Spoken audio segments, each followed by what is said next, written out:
Elena Nogueira adore Paris mais si est du côté de Dieppe que l'artiste de 54 ans a finalement posé ses valises.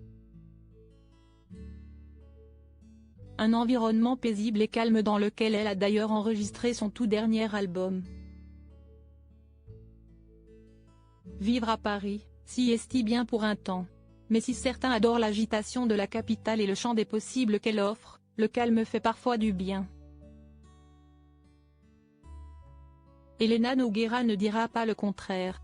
La comédienne de 54 ans s'est offert un havre de paix dans la région de Dieppe en Seine-Maritime. Et l'environnement y est tel qu'elle y a enregistré son 7e album solo, baptisé Fleur bleue noce noire, une sorte de conte musical rythmé par le bruit des oiseaux, du vent, de la pluie qui tombe comme l'avait annoncé Le Parisien. Si est donc au cœur de son cocon chaleureux qu'elle a créé de toutes pièces ce projet qui l'a enchantée.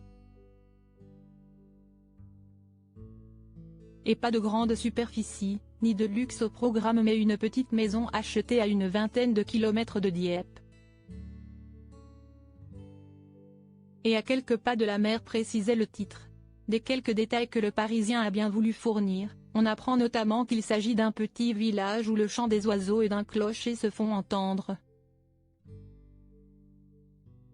Voilà les petites indiscrétions récoltées concernant le nid douillet que s'est offert Elena Nogueira en pleine nature à environ 2h30 de Paris. Une ressource bienvenue après la défaite. La comédienne de 54 ans, déjà grand-mère, également chanteuse, a trouvé l'endroit idéal pour se remettre de la défaite du 15 de France pendant la Coupe du monde de rugby.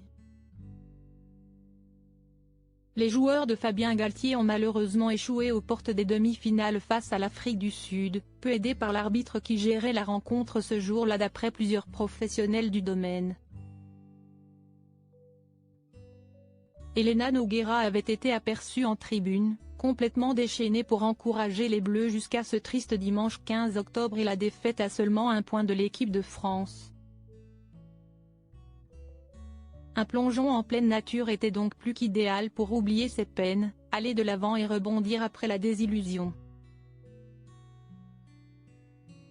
On imagine du moins que si est ce qu'Elena Nogueira a dû faire pour passer à autre chose et digérer ce mauvais souvenir.